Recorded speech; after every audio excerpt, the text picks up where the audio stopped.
इस देश में सेना के एक पद पर बैठने के बाद उन्होंने ये बात कही। अब ये कोई कह दे कि सेना के इतने बड़े उच्च अधिकारी ने ये बात हवा में नहीं कही, ये आज आपकी आंखों के सामने हो रहा है। विपिन रावत ने पहली बार भारत में मैंने देखा अपने इस जीवन में कि किसी ने इतनी बड़ी बात इतनी खामोशी से कही और आगे बढ़ गया, लेकिन वो चर्चा का विषय नहीं बनती हमारे यहां। इट वॉज विपिन रावत जिन्होंने ये कहा कि भारत 2.5 युद्ध में ग्रस्त है। भारत के पूर्व में चीन है, बांग्लादेश है, भारत के पश्चिम में इस्लामिक देश पाकिस्तान है, लेकिन आधा युद्ध भारत के अंदर इस देश के गद्दारों से है, जिसे आपको लड़ना पड़ेगा। सरकार नहीं लड़ सकती उनसे। वो हर इंस्टीट्यूशन में बैठे हुए हैं, हर इंस्टीट्यूशन में उन्होंने एक कवरअप लगा रखा है और वहीं बैठ करके इस देश को खोखला कर रहे हैं। इसलिए उनके सामने भारत राष्ट्र की समस्या क्या है? वो जो काला कोट पहने हुए हैं, जिनका काम यह होना चाहिए था कि इस देश के आम नागरिक को लोकतंत्र के चौथे स्तंभ द्वारा जो सरकारें चुनी जाती हैं, इस नागरिक को जल्द से जल्द उसको न्याय मिले, उसकी 50-50 डेटे न पड़े, पिता लड़ते लड़ते स्वर्गवास न खो जाए, बेटा आधी पीढ़ी उसकी निकल जाए और फैसले हो जाए तो उसको पुलिस इंप्लीमेंट न करे, क्योंकि नेताजी नहीं चाहते। 5 करोड़ मुकदमे सुप्रीम कोर्ट में लंबित है। जज साहब की चिंता उस पे नहीं है, जज साहब की चिंता इस पे है कि मुंबई में दही हांडी की लंबाई कितनी होनी चाहिए। उनकी चिंता है महाकाल पे पानी कितना चढ़ना चाहिए। उनकी चिंता अजीब व गरीब है। उनकी चिंता यह है कि समाज में हेट फैल रहा है, समाज में इंटॉलरेंस बढ़ रहा है। लेकिन जज साहब ने कब बोलना शुरू किया? ये कब कहा? जब आतंकियों का इनकाउंटर होने लगा। जज साहब को यह इंटॉलरेंस तब नजर नहीं आ रही थी जब अंकित सक्सेना को दिल्ली में आतताइयों ने, क्योंकि उन्होंने अंकित सक्सेना ने और एक इस्लामिक आक्रांता हो सकता है, वो इस्लाम को मानने वाले किसी एक परिवार की बेटी से मोहब्बत हो गई और बेटी भी अंकित सक्सेना से मोहब्बत करने लगी। उसने अपने परिवार में पूरी ईमानदारी से कहा कि मुझे अंकित सक्सेना से प्यार है, मैं उससे शादी करना चाहती हूं। दोनों बालिग थे। वो लड़की अपने घर से निकलती है अंकित सक्सेना के घर जाने के लिए, लेकिन उस बेटी का बाप, उसको यह नागवार था कि बेटी, एक मुसलमान की बेटी एक हिंदू लड़के से प्यार करे और प्यार की मैं अंधी होकर के शादी करने मेरे घर के सामने चली जाए।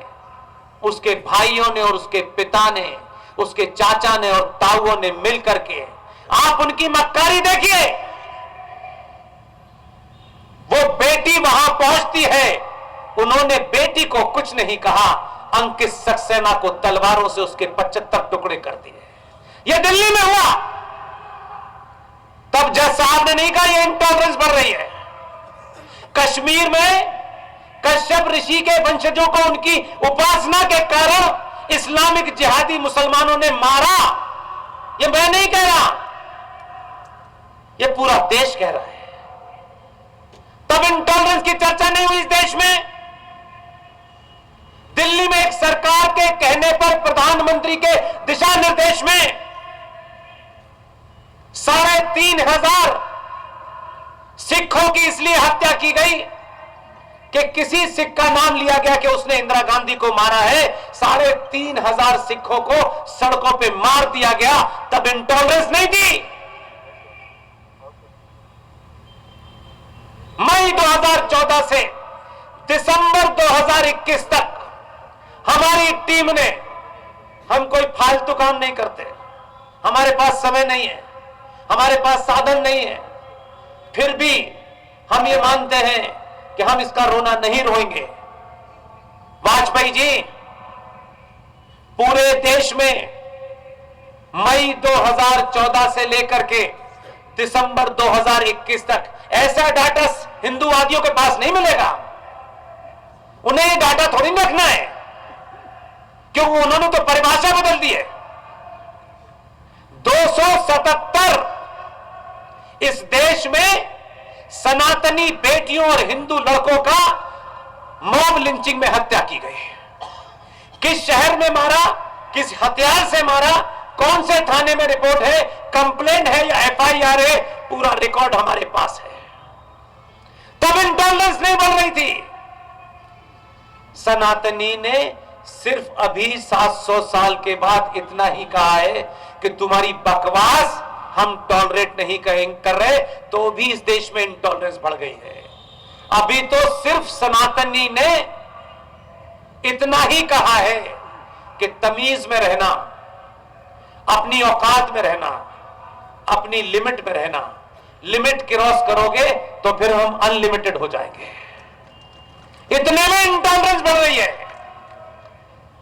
इसलिए आप कुछ चीजों को देखते हैं वैसे ही ले लेते हैं।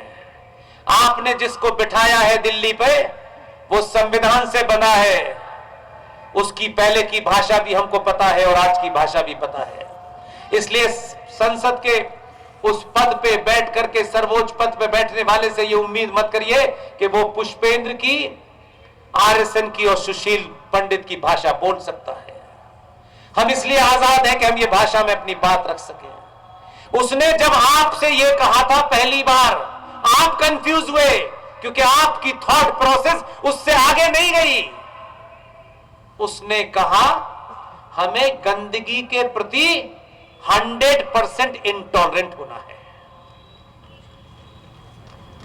और आपको, क्योंकि उसे सिंबलों में बात करनी होती है, क्योंकि वहां कई सारे चेक एंड बैलेंस लगे हैं, वो गया दिल्ली के मंदिर मार्ग पर झाड़ू से कूड़ा साफ करके सड़क साफ कर दी। सड़क साफ की उसने, आपको बताया कि मैंने सड़क साफ की है, लेकिन इस सड़क पे जो गंदगी चल रही है उसे आपको साफ करना है। इसलिए अपनी भूमिका जब तय करेंगे तो आपको मजा आएगा। लिहाजा मैं इस बात के लिए आपके बीच में आया हूं, वोट आप किसी को दें। न मैंने कभी कहा, न मैं कभी कहूंगा, लेकिन एक बात जरूर कहता हूं,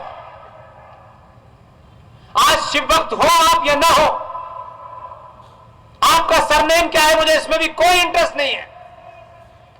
मेरे लिए इस पूरी सभा में किसकी क्या जाति है, कौन किस पार्टी का है, बिल्कुल भी नहीं है।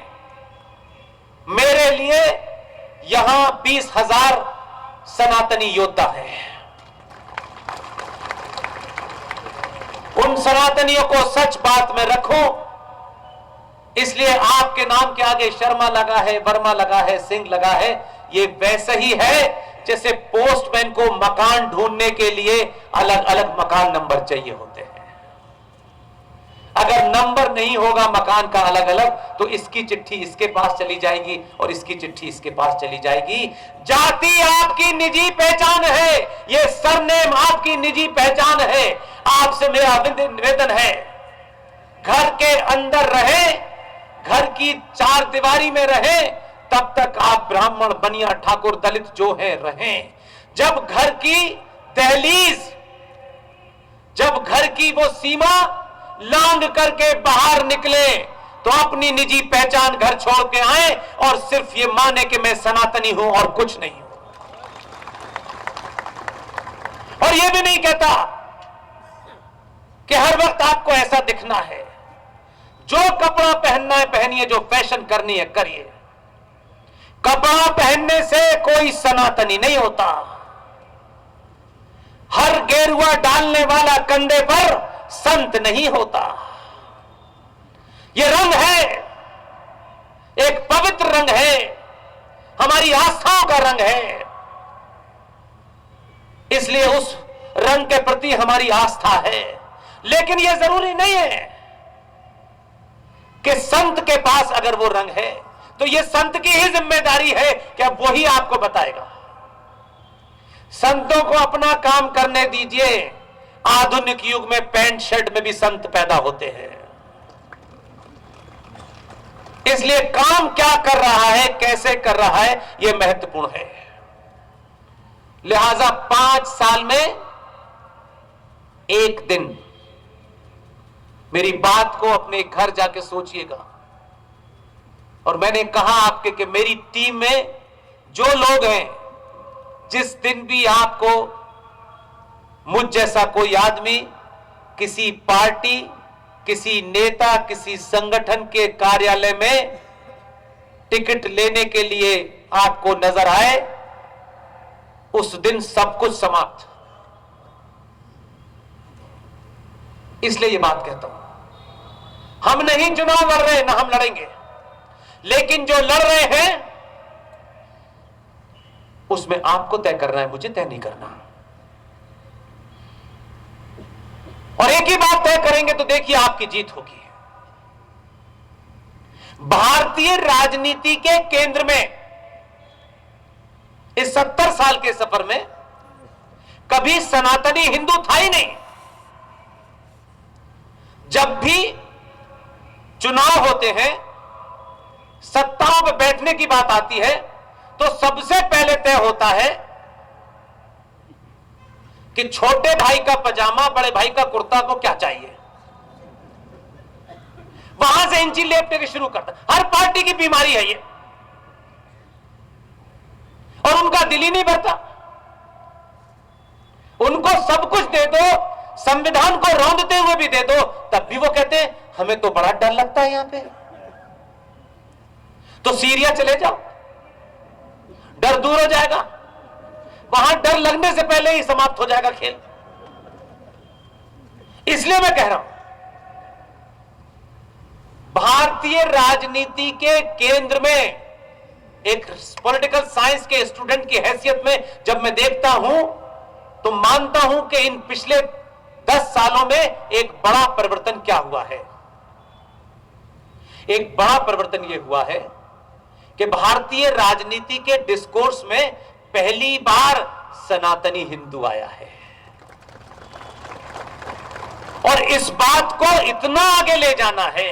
मैं फिर कह रहा हूं, संविधान में बहुत सारी चीजें हैं जिस पे मेरा रिजर्वेशन है, मैं उसकी बात अभी नहीं कर रहा। लेकिन जैसा भी है 1935 के गवर्नमेंट ऑफ इंडिया एक्ट की कार्बन कॉपी है, उसमें धारा 28 है, उसमें धारा 30 है जो राष्ट्र विरोधी है। मैं अभी भी उस पर बात नहीं कर रहा। जैसा भी है तब भी हम उस संविधान को मान रहे हैं, आप भी उसे मानने पे बाध्य हैं। लेकिन उस संविधान को रौंद दिया 70 सालों में और एक पैरेलल संविधान खड़ा कर दिया गया है। और हमसे कहा जा रहा है कि आप बाबा साहब अंबेडकर के उस संविधान को मानिए, और उनसे कहा जा रहा है इस संविधान को मत मानिए। हमने आपके लिए एक अलग से संविधान बना दिया है। उस संविधान में क्या क्या है? आजाद भारत की संसद में, क्योंकि अभी एक बेटी आपके बीच में से जिसने वंदे मातरम गाया, मेरे मन में थोड़ा सा शक था, लेकिन वो शक बाद में समाप्त हो गया। और फिर मुझे लगा कि यहां सिर्फ 20-22 हजार लोग नहीं आए हैं, इसी समय में करोड़ों लोग मेरी बात सुन रहे हैं। उसका असर बताता, जब उस बिटिया ने वंदे मातरम गाना शुरू किया तो मुझे थोड़ा सा इस बात का